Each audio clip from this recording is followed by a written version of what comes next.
बोलिए गोविंद भगवान की जय। श्री कृष्ण गोविंद हरे मुरारे, हे नाथ नारायण वासुदेवा। श्री कृष्ण गोविंद हरे मुरारे, हे नाथ नारायण वासुदेवा। श्री कृष्ण गोविंद हरे मुरारे, हे नाथ नारायण वासुदेवा।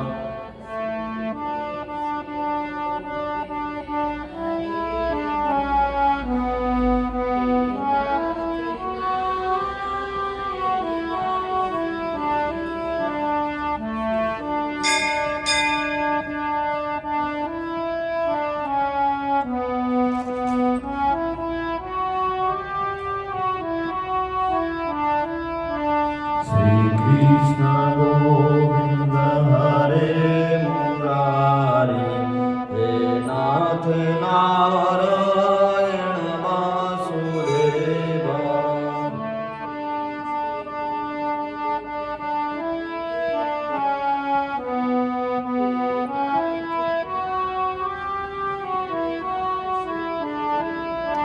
श्री कृष्ण गोविंद हरे मुरारे, हे नाथ नारायण वासुदेवा।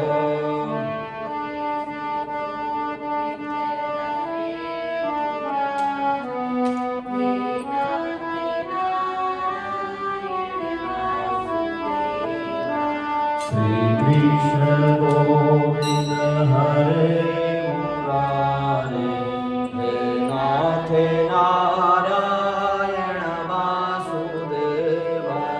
श्री कृष्ण गोविंद हरे मुरारे, हे नाथ नारायण वासुदेवा।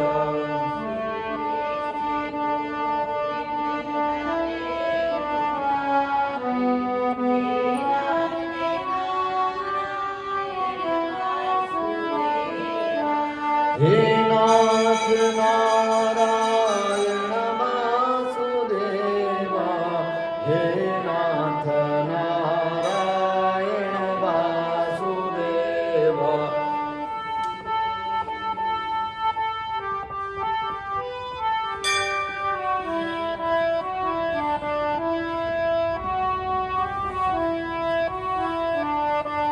हे नाथ नारायण वासुदेवा, हे नाथ नारायण वासुदेवा।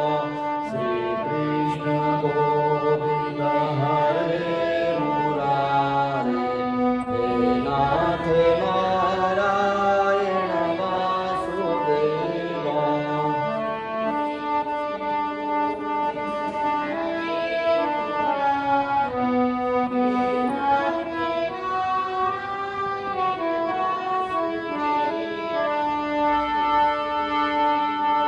बोलिए वासुदेव भगवान की जय। बोलिए एकादशी महारानी की जय।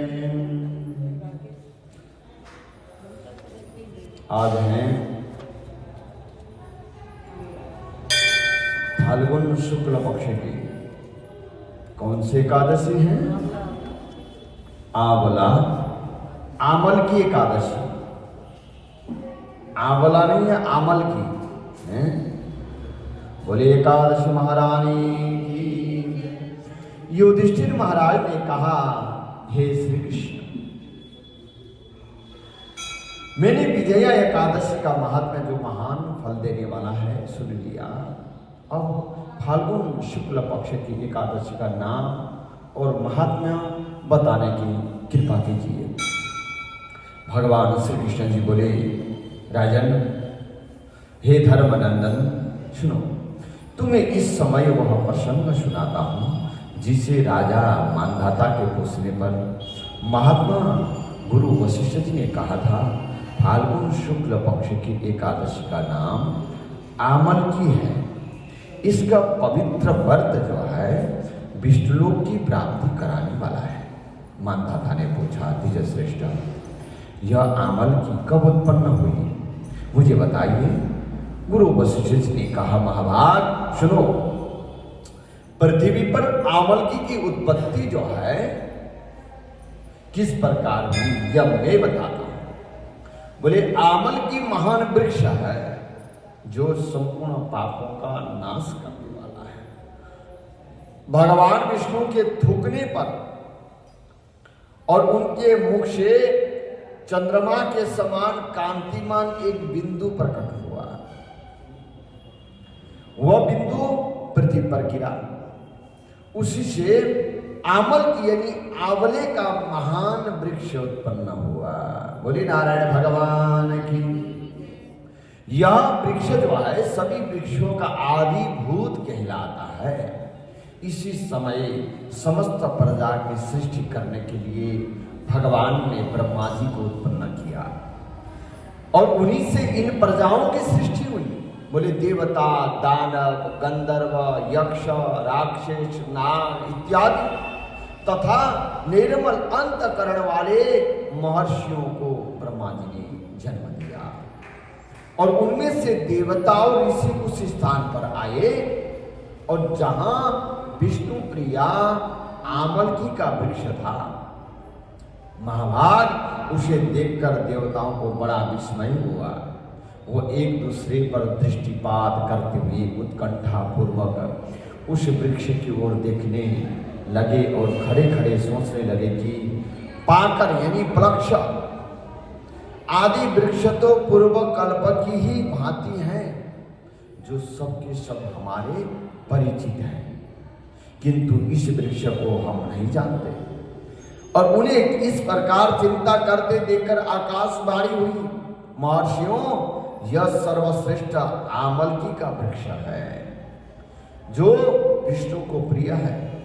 इसके स्मरण मात्र से, इसका केवल याद करने से और ध्यान मात्र करने से गौदान का फल मिलता है। देखा है कभी ये आंवले का पेड़ आपने पौधा देखा होगा छोटा सा,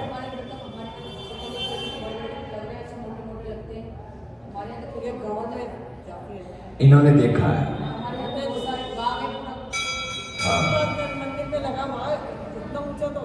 फल तो नहीं लगते होंगे ना, वो पौधा है, बड़ा पेड़ होता है, इतना बड़ा नहीं होता जो पीपल की तरह हो। हाँ हाँ हाँ। और उनका ध्यान मात्र करने से भी गौदान का फल मिल जाता है। हाँ, तो इसका मतलब आपने अगर जो आंवले का पेड़ सोचने से ही 50,000 कमा लिया, नहीं कमाया।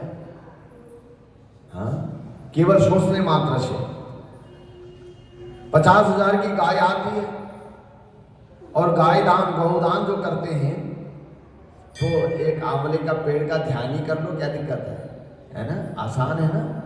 शास्त्रकारों ने कहा है, बोले आंवले का पेड़ का स्मरण मात्र करने से एक गौदान का फल प्राप्त हो जाता है। हाँ, और स्पर्श टच करने से, स्पर्श करने से इससे दुना फल और खाने से 3 गुना पुण्य फल प्राप्त हो जाता है। इसलिए सदा प्रयत्न पूर्वक आंवलकी का सेवन करना चाहिए, आंवले का सेवन। हाँ, यह सब पापों को हरण करने वाला वैष्णव वृक्ष कहा गया है।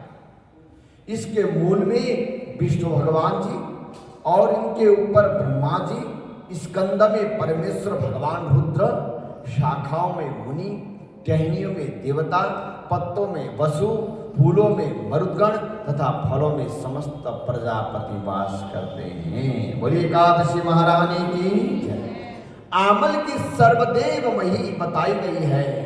हाँ, तस्या मूले स्थितो विष्णु तदूर्ध्वं च पितामह स्कंदो च भगवान रुद्र संस्थित परमेश्वर शाखासु मुनय सर्वे प्रशाखासु च देवता पर्णेषु वसवो देवा पुष्पेषु मरुतस्तथा प्रजानां पतयः सर्वे फलेष्वेव व्यवस्थिता सर्वदेवमयी येषा धात्री च कथिता मया। लिखा है, बोले टहनियों में देवता का निवास है, पत्तों में वसु का, फूलों में मरुदगण तथा फलों में समस्त प्रजापति वास करते हैं। आमल की सर्व देवमयी बताई गई है। ऋषि बोले अव्यक्त स्वरूप वाले बोलने वाले महापुरुष, हम लोग आपको क्या समझें? आप कौन हैं? देवता हैं या कोई और? हमें ठीक ठीक बताइए। आकाशवाणी हुई थी, बोले आप कौन बोल रहे हैं? जो संपूर्ण आकाशवाणी में ही जवाब मिला, जो संपूर्ण भूतों के कर्ता, समस्त भुवनों के सृष्टा हैं, जिन्हें विद्वान पुरुष भी कठिनता से देख पाते हैं, वही सनातन विष्णु में हूं। आकाशवाणी से ऐसी आवाज आई। देवादिदेव भगवान विष्णु का कथन सुनकर उन ब्रह्म कुमार महर्षियों के नेत्र आश्चर्य से चकित हो उठे। उन्हें बड़ा विस्मय हुआ। वो आदि अंतरहित भगवान की स्तुति करने लगे। संपूर्ण भूतों के आत्मभूत हे भगवान, आत्मा एवं परमात्मा को नमस्कार है। अपनी महिमा से कभी भ्रष्ट न होने वाले भगवान को नित्य प्रणाम है। अंतरहित परमेश्वर को बारंबार प्रणाम है। दामोदर कवि यानी सर्वज्ञ और यज्ञेश्वर को नमस्कार है। माया पते आपको प्रणाम है, आप विश्व के स्वामी हैं, आपको नमस्कार है। ऋषियों के इस प्रकार की स्तुति सुनने के बाद भगवान श्री हरि प्रसन्न होकर के बोले, महर्षियों तुम्हें कौन सा अभिष्ट वरदान दूं, बताओ।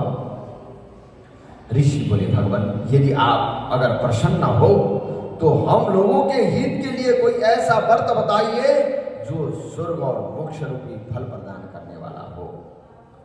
भगवान नारायण जी बोले, महर्षियों फाल्गुन शुक्ल पक्ष में यदि पुष्य नक्षत्र से युक्त द्वादशी हो तो वह महान पुण्य देने वाली और बड़े बड़े पातकों का नाश करने वाली है।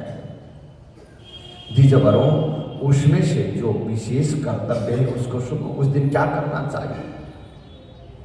आमल की एकादशी में आंवले के पेड़ के पास जाकर वहां रात्रि में जागरण करना चाहिए। हाँ,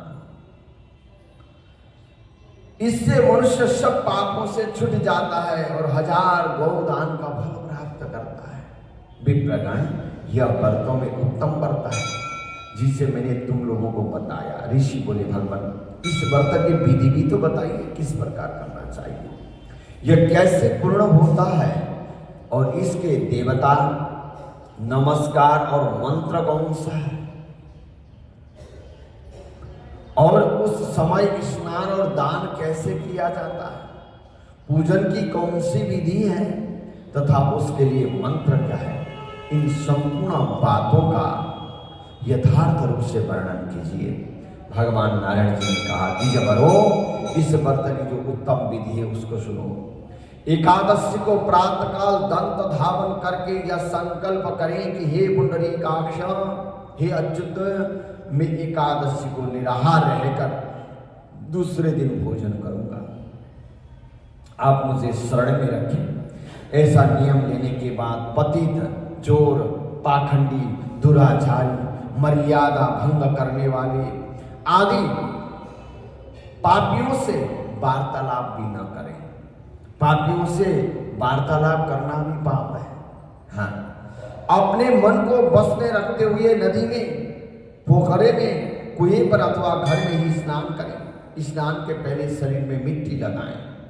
मिट्टी लगाते वक्त भी कुछ मंत्र बताया गया है। अश्व क्रांति, रथ क्रांति, विष्णु क्रांति वसुंधरे, मृत्तिके हरणे पापम, जन्म कोट्याम समर्जितम वसुंधरे। तुम्हारे ऊपर अश्व और रथ चला करते हैं पृथ्वी को। तथा वामन अवतार के समय भगवान विष्णु ने भी तुम्हें अपने पैरों से नापा था। हे मृत्तिके, हे मिट्टी, मैंने करोड़ों जन्मों में जो पाप किए हैं, मेरे उन संपूर्ण पापों को हरण कर लो। उसके बाद नहाना चाहिए। नहाते वक्त भी कुछ मंत्र बताया गया है। तुम मात सर्वभूतानां जीवनम तत्व रक्षणम स्वेदेजो भिजजातीनां रसाना पतये नमः। स्नातोहम सर्वतीर्थेषु हृदय प्रसवणेषु च नदीषु देवखातेषु इदं स्नानं तुमे भवेत्। स्नातोहम सर्वतीर्थेषु हृदय प्रस्रवणेषु च नदीषु देवखातेषु इदं स्नानं तुमे भवेत्। जल की अधिष्ठात्री हे देवी, हे मात, तुम संपूर्ण भूतों के लिए जीवन हो, वही जीवन जो स्वेदज और उद्भिद जाति के जीवों का भी रक्षक है। बोले तुम रसों की स्वामिनी हो, तुम्हें नमस्कार है। आज मैं संपूर्ण तीर्थ, कुंड, झरना, नदी और द्वीप संबंधी सरोवर में स्नान कर चुका। मेरा यह स्नान उक्त सभी स्नानों का फल देने वाला हो। विद्वान पुरुष को चाहिए कि वह परशुराम जी की सोने की प्रतिमा बनवाए।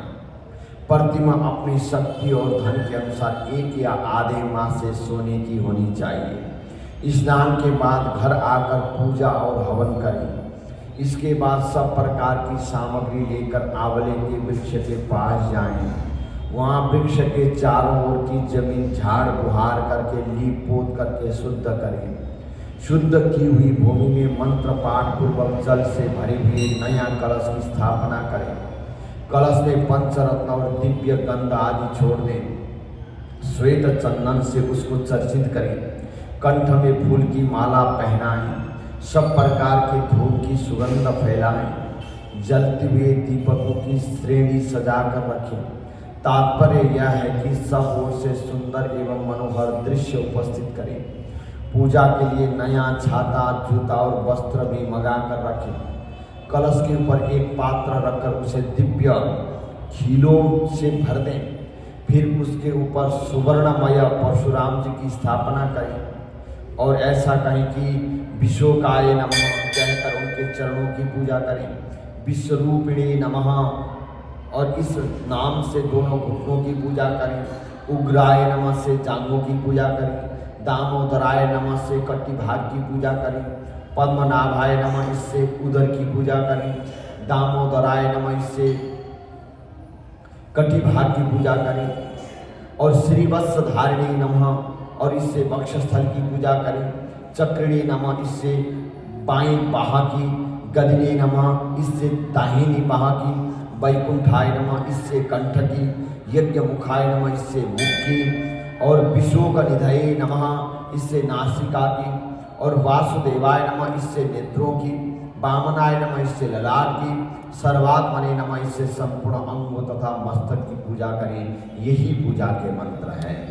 बोले उसके बाद भक्तियुक्त चित्त से शुद्ध फल के द्वारा देवादिदेव परशुराम जी को अर्घ्य प्रदान करें।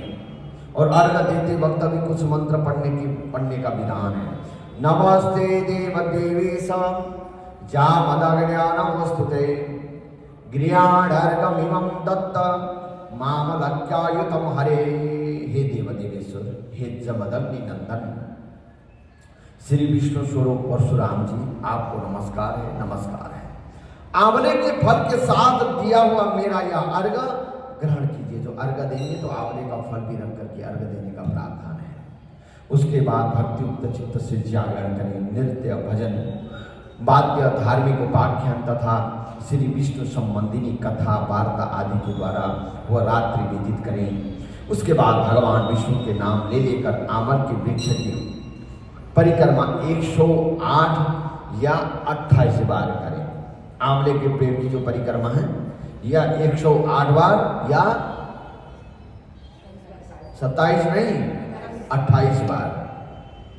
फिर सवेरा होने पर श्री हरि की आरती करें।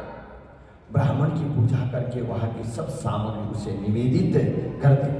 परशुराम जी का कलश, 2 वस्त्र, जूता आदि सभी वस्तुएं दान कर दें। और यह भावना करें कि परशुराम जी के स्वरूप में भगवान विष्णु मुझ पर प्रसन्न हो। उसके बाद आमलकी का स्पर्श करके उसकी प्रदक्षिणा करें और स्नान करने के बाद विधि पूर्वक ब्राह्मण को भोजन कराएं। उसके बाद कुटुंबियों के साथ बैठकर स्वयं भी भोजन करें। ऐसा करने से जो पुण्य होता है वह सब बतलाता हूँ, सुनो।